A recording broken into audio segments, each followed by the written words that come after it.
have everybody's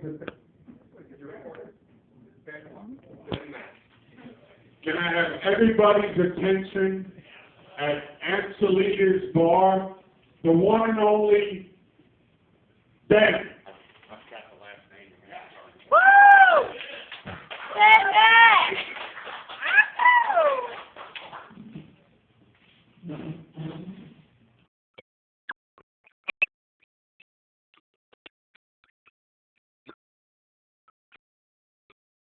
Good morning. My name is Ben Mack, and I'm a performing philosopher. And what I'm going to take you into right now is a different dimension of your own thinking. I want to share with you some ideas of how I see the world operating that, frankly, some of them aren't very popular. The idea I'm getting to right now is looking at our language pattern as a living organism. You've heard Southern accents, yes? Yeah. And you've heard somebody who gets very pridefully Southern, perhaps a white man, get even more of a harder core Southern accent. You know what I'm talking about?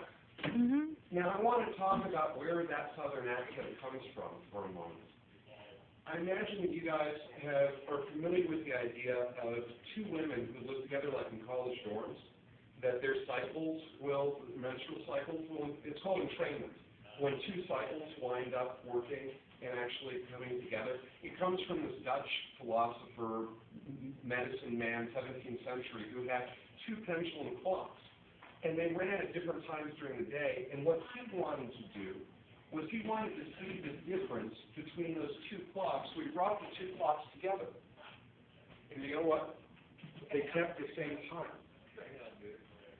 And that's a form of entrainment. Now, how this relates to the Southern accent is that entrainment is often not given, in my mind, its due in terms of physics. Because us humans entrain with each other. And the Southern accent emerged as an amalgamation between the European accents and the African accents, the rhythms of speech coming together. And there were more people with the African rhythms of speech than there were with the European patterns of speech. And with the two of them coming together and entrainment happening, what we have in the Southern accent is that amalgamation of the African rhythms of speech with the European rhythms of speech.